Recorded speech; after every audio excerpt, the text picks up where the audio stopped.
반갑습니다. 김영무의 장자미학 편력기 그 세 번째 시간입니다. 접대 노자 편력기에서 길도자 도의 개념을 사상적 측면에서 파악해 보았는데, 오늘 이 시간에는 미학적 관점에서 그 길도를 한번 탐구해 보겠습니다. 고대 그리스의 소포클레스가 집필한 비극 오이디푸스왕에서 볼 수 있는 것처럼 서양의 각종 예술작품에서 다루는 가장 심각하고 영원한 주제란 바로 귀신신자 신의 의지와 맞부닥치는 인간의 의지였습니다. 오이디푸스는 아버지를 죽이고 어머니를 범하게 될 것이라는 신의 의지에서 벗어나기 위해 갖은 모험을 감행했으나 결과적으로 아버지를 죽이고 어머니를 범하게 되었을 뿐만 아니라 어머니와의 관계하여 자식까지 낳게 됩니다. 이었고 그런 사실을 알게 되자 오이디푸스는 신의 의지가 결국은 자신의 운명이었음을 발견하고 다시 한번 그 운명에 맞서기 위해 자신의 눈알까지 뽑아버립니다. 그러니까 그러한 오이디푸스 왕의 인간적 의지는 같은 인간이라는 이름으로 참여하는 관객들에게 한없는 연민과 동정이라는 비극미를 안겨주기에 충분했던 것입니다. 그렇듯 서양에서 최상의 가치관으로 상정되었던 개념이 귀신신자 신이라 한다면, 그에 대응하는 동양적 가치관으로서는 길도자 도를 설정해 볼 수도 있을 것 같았습니다.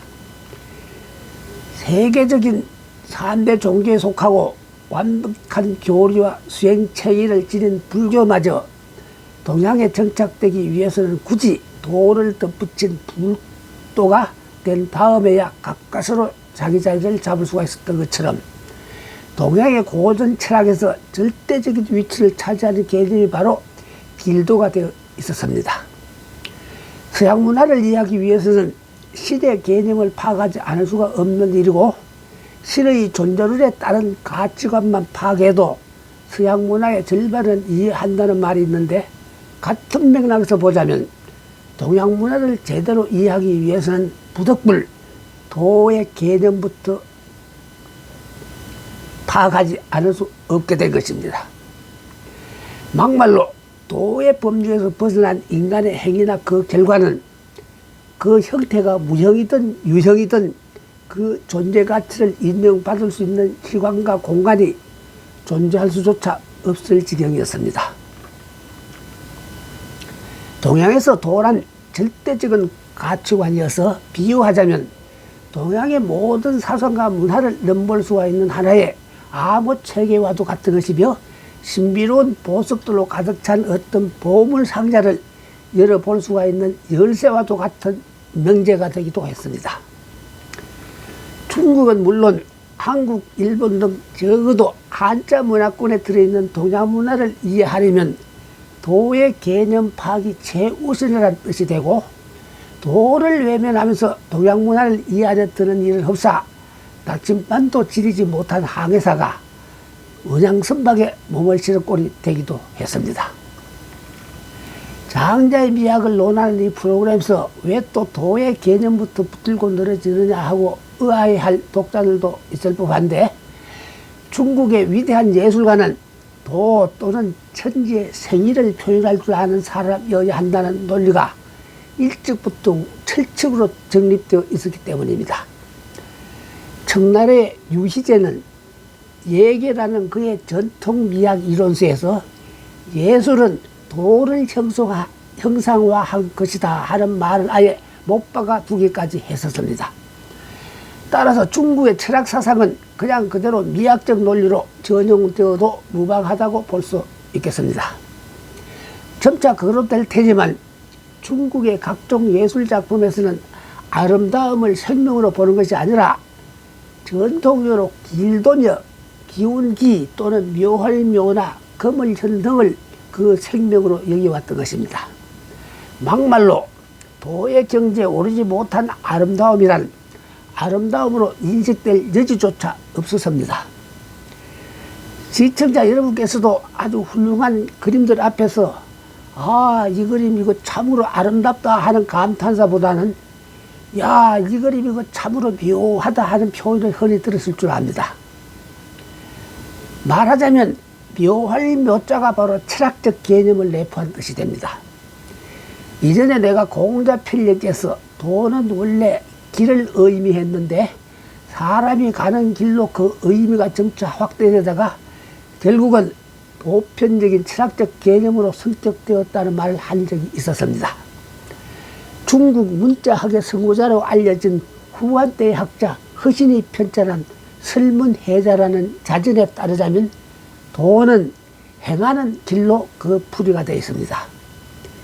길이란 사람들이 자꾸 다녀서 생겨나게 되었는가 하면 사람들은 지름길이나 넓고 좋은 길을 택하기 마련이라는 사실 또한 도를 이해하는 하나의 방편이 될 것도 같았습니다. 시공을 초월해 가며 대다수 사람들한테 긍정적인 평가를 얻을 수가 있는 보편적인 가치관이 아니고 자기 혼자만의 독특이나 편견에 의해 만들어진 길이란 결코 도가 될 수 없기 때문입니다. 우리는 도라는 개념은 육아와 도가가 다 같이 정지로 여기는 주역에 다음과 같이 명시되어 있다는 것을 알고 있습니다. 주역이라 하면 역경과 역전을 함께 아우르는 주나라의 역이란 말인데 이 시간에 내가 주역이라면 거기가 역경의 해설서에 해당되는 역전의 계사절에 나오는 내용이 될 것입니다. 형이 하의 것을 구체적인 사물이라 볼 수 있는 그릇 기자 기라 하고 형이 사의 것을 길도자 도라 한다. 각 부문별로 나누어진 학과의 상위에는 반드시 각 사물을 하나로 통일시키는 모든 이념에 대한 이념, 모든 과학에 대한 과학이 설정되어 있는데 그것을 일러 형이상학이라 지칭해 왔습니다. 그리고 그 형이상학에 대한 이성적 이해가 다름 아닌 철학이 되었으며 그 형이상학에 대한 초이성적 이해가 다름 아닌 신학이었습니다. 그런데 여기서 말하는 길도는 고대 그리스의 관념론적 철학자인 플라톤이 제시한 우주 최후의 정신적 실체가 되는 이데아와 동일한 개념이 될 수 없다는 사실에 각별히 유의해야 합니다.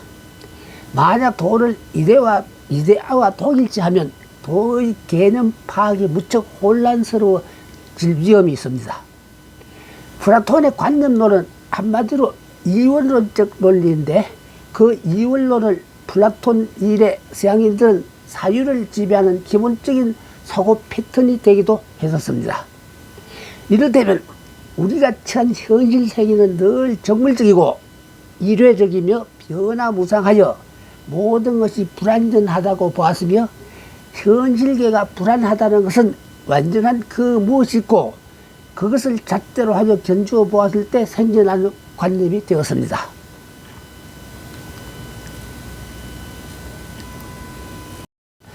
그렇다면 완전한 그 무엇의 세계란 무엇일까요?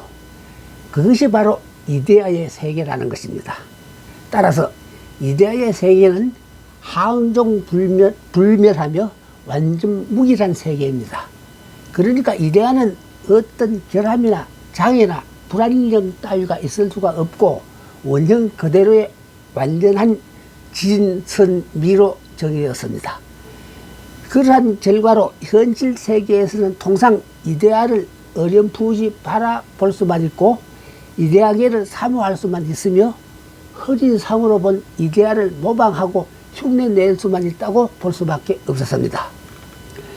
그런데 동양의 길도는 비록 형이상적 범주에 들어가긴 하지만 그와 동시에 형이하적 사물과 결코 떨어져서 따로 존재할 수가 없다고 보았습니다. 이른바 도기 불이 즉 길도와 그릇기가 둘이 아니라는 뜻이 되었습니다. 도기 불이는 다른 한편으로 동양 예술의 형이상학적인 기본 특징 중에 하나가 되기도 했습니다. 도가 어디에 있느냐 하고 묻는 동곽자에게 도가 없는 곳이 없다 하는 말을 하다 못해 심지어 도는 똥 오줌 속에도 있다 하고 말하는 대답이 장자 외편 지북 위에 나오는데 그 내용이 곧 도기불이의 뜻이랍니다. 굳이 피력하러 들자면 형이상적인 길도와 그릇기로 표현되는 형이 하적 사물은 항상 합일의 상태로 존재한다는 뜻이 되기도 합니다. 그러한 논리에 따르자면 똥오줌 속에도 도가 들어있으니 똥오줌을 보며 눈살을 찌푸리거나 더럽다며 침을 뱉는 행위도 도를 모르는 행위가 되고 맙니다. 노장자 철학의 차원이 바로 그런 모양으로 존재해 왔던 것입니다. 그리고 도와 사물을 연결시키는 힘이 하나의 고리로 존재해야 하는데 그 고리가 이른바 기군기자, 기의 개념이 되기도 했습니다.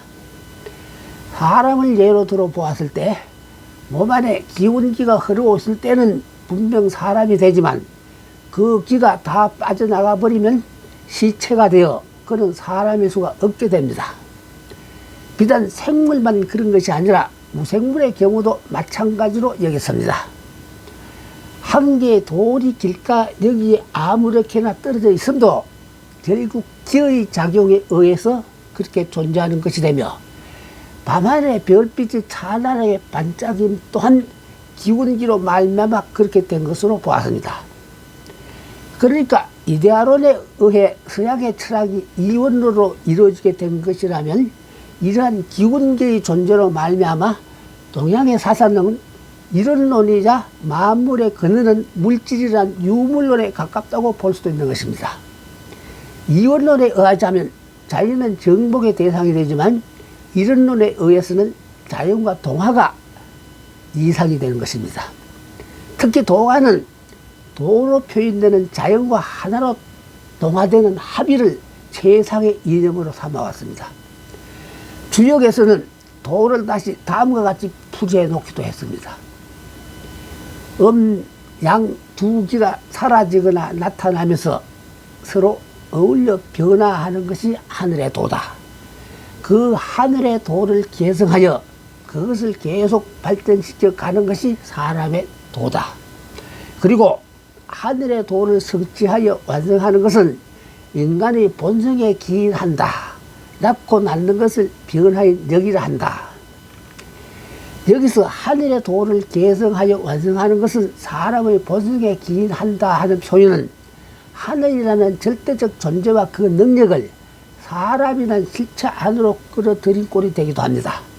다시 말하면 사람의 본성 속에는 이른바 하늘의 속성이 잠자고 있다는 뜻이어서 소위 인본주의의 선언이 된다는 말도 할 수 있겠습니다.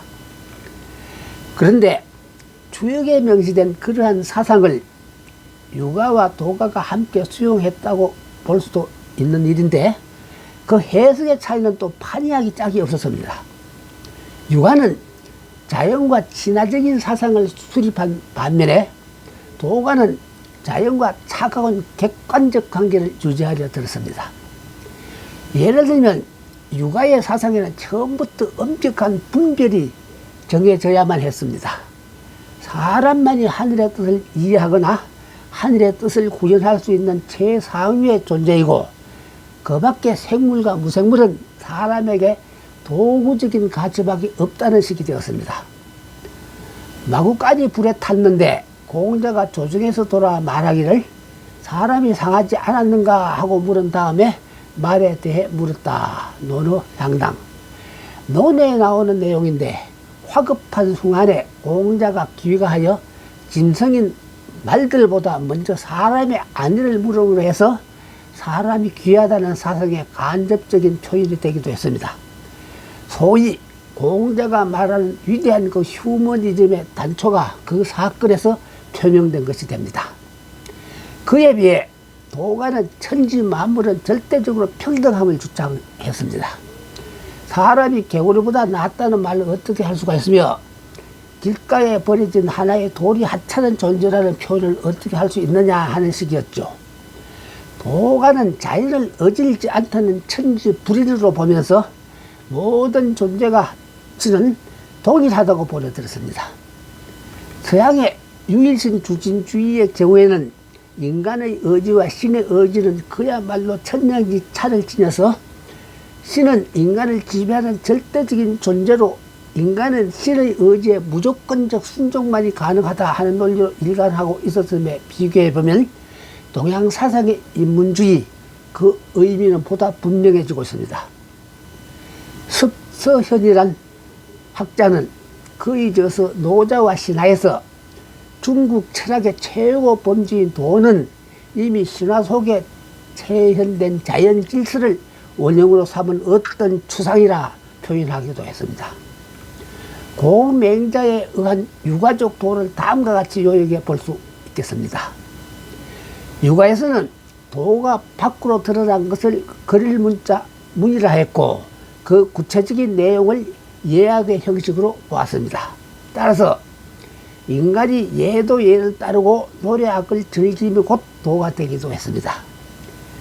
그와는 반대로 인간이 예약을 따르지 않으면 무도한 것이 되어 짐승과 하등 다를 바 없는 존재로 전락되기도 합니다. 흔히 공자와 맹자로 이어진 선진 시대의 유가 사상을 제1차 유학이라 부르고 이후 1300여 년이 흐른 다음 송나라 시대를 맞이하여 새롭게 정립된 유가적 논리라는 성리학을 제2차 유학이라 부르기도 합니다. 제1차 유학과 또 다른 성리학의 특징이 무엇이냐 한다면 성리학은 제1차 유가의 이념에 본격적인 철학적 논리를 접목시켜 들었다는 점에 있습니다. 그러니까 제1차 유학에서 사용했던 길도의 개념은 천도며 인도며 하는 식의 소박한 수준에 머무른 개념이어서 소위 철학적 무게는 실려있지 못했습니다. 공자의 논어나 맹자 전칠권 등이 일종의 정세론에 불과하다 하고 말한다면 공자의 손자인 자사에 의해 저술된 중용은 일종의 수양론 또는 심성론에 속하게 됩니다. 그리고 정자가 저술한 것으로 알려진 대학 또한 유가의 근본 정신이 되는 수기치인, 즉 자신을 수양하고 남을 교화한다는 논리를 전개했지만 그 속에 본격적인 의미의 철학적 논리는 들어있지 못했습니다.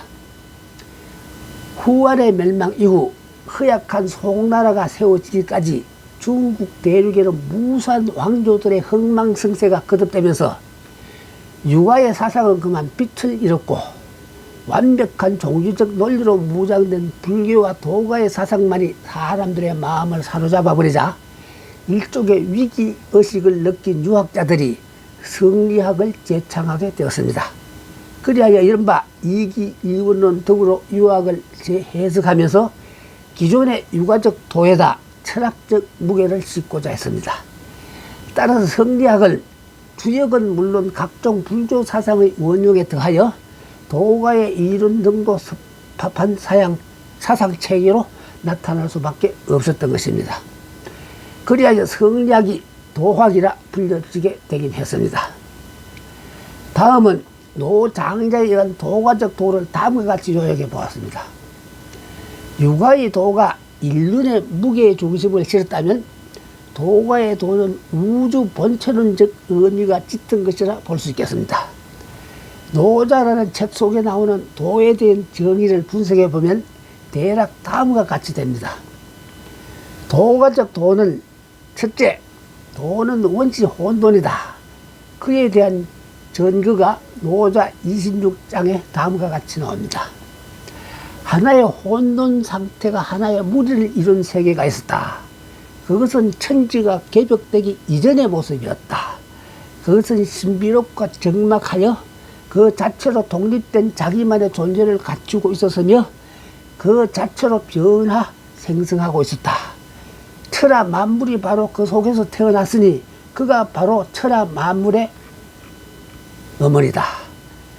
그것을 무엇으로 불러야 좋을지 몰라 도라는 글자가 생겨나고 한일자 일로 표시하였고 억지로 이름을 붙여 큰대자 되라고 했다.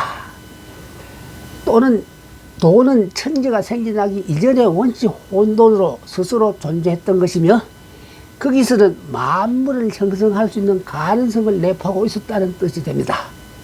노자라는 책에서는 이 원시 혼돈을 소박의 의미가 되는 성시박자 박이나 금을 현자 혐이나 현이나 황홀 등으로 형용하기도 했습니다. 따라서 도는 스스로 거기 존재했던 것이며 노자 사자에 의하자면 상자보다 먼저 자리를 잡기도 했습니다. 도는 원시 혼돈이란 이 규정에서 우리는 당장 하나의 근원적인 미학적 범주를 발견할 수도 있겠습니다. 혼돈이란 합리적인 논리 밖이란 뜻이 되기도 하는데 본래 예술이란 논리적 해석이 불가능한 감성에 그 뿌리를 두고 있지 않았겠어요? 이를테면 장미꽃의 아름다움을 과연 어떻게 합리적으로 표현할 수 있으며 그 느낌을 이성적으로 표현할 수가 있을까요? 원시 혼돈이란 니체가 예술적인 비극의 근원이 술의 신으로 상징되는 디오니소스적이라 표현했음과 같은 맥락이 아닐 수 없는 것입니다. 니체는 비극의 효과를 황홀한 자유의 감정이라 보았으며 그러한 감정은 어떤 주의, 즉 이점이나 윤리 도덕적인 것을 초월하는 것으로 보았습니다. 그리고 중국 예술정신의 저자 서복가는 노자가 원시 혼돈을 금을 현자 현으로 표현한 점에 특히 주목하면서 민색에 있어 소위 현이라 하는 것은 모종의 심령 상태를 가리키는 뜻이라 해석하려 들었습니다. 심령 상태 또한 이성을 초월한 경지의 말함이 되겠죠. 그러면서 중국의 회화는 그 같은 심령 상태 가운데서 생산되고 성취된 것으로 봐야 한다 하는 말을 했던 것입니다. 국내 어느 학자는 금을 현자를 아리송이라는 우리말로 번역하기도 했더군요. 그리고 위에 노자 26장 끝부분에 나오는 큰대자 대 개념 또한 크다는 형용사적 의미로만 규정 지을 수가 없는 개념임에 유의해야 합니다. 원래 큰대는 도덕적 범주가 되기도 하면서 심미적 범주에 들기도 했던 것입니다. 큰대를 심리학적 범주로 해석할 경우에는 그 개념이 숭고가 된다고 했습니다. 도가적 도는 둘째, 도는 만물을 생산한다. 그에 대한 전근은 노자 4장에 다음과 같이 나옵니다. 도는 텅 빈 그릇과 같다. 아무리 퍼붓거나 퍼내도 채워지거나 다함이 없이 늘 그 모습 그대로이다. 마치 연못이 넘치거나 마른 일이 없는 것처럼 그래서 만물이 근원이 될 수 있지 않겠는가. 노자 42장의 내용 또한 다음과 같습니다. 도에서 일이 생겨나고 1에서 2가 생겨나고 2에서 3이 생기고 3에서 만물이 생겨났다. 만물은 음을 지고 양을 품고 있으며 깊고 공허한 기로서 화합을 이룬다. 도가 만물을 생산한다고 해서 도의 개념에 전지전능한 무슨 실적 능력을 부여했다는 뜻은 아닙니다. 자연의 섭리가 그저 그러하다는 정도로 해석함이 좋겠습니다. 도가적 도는 셋째, 도는 아무런 의지도 없고 어떤 목적 또한 없다. 그에 대한 전근은 노자 25장에 다음과 같이 나옵니다. 도는 자유를 법으로 한다. 노자 37장의 내용 또한 다음과 같습니다. 도는 언제나 무의이며 무불이다. 무의란 하는 바가 없음을 의미하고 무불이는 하지 않는 바가 없음을 뜻합니다. 물론 하는 바도 없고 하지 않는 바도 없다는 말은 논리상 모순이 되는데 여기서 도는 우리들 일상의 논리 밖에 존재하는 뜻으로 이해하면 좋겠습니다. 노자 51장의 내용도 다음과 같습니다. 도가 값지고 덕이 귀한 것은 누가 명한 것이 아니라 언제나 저절로 그렇게 되기 때문이다. 따라서 도로 만들고 덕으로 쌓아두면 자라고 발육하여 머무르고 죽으며 성장하고 망하기도 한다. 만들더라도 소유하지 않고 베풀더라도 자랑하지 않으며 어른이 되어 주제하지도 아니한다. 이를 일러 현덕이라 한다. 육아에서 말하는 도덕은 인의의 바탕을 둔 예학을 따름이 되지만 도가에서 말하는 도덕이란 무위의 또 다른 의미가 되며 덕이란 자연에 두루 통하는 착할 선이라 볼 수도 있겠습니다. 또는 도가 밖으로 드러남이 곧 덕이 되며 현덕이란 도가적 도덕의 또 다른 표현으로 해석해도 좋겠습니다. 도가적 도는 넷째, 도는 스스로 움직인다. 그에 대한 전거가 노자 26장에 다음과 같이 나옵니다.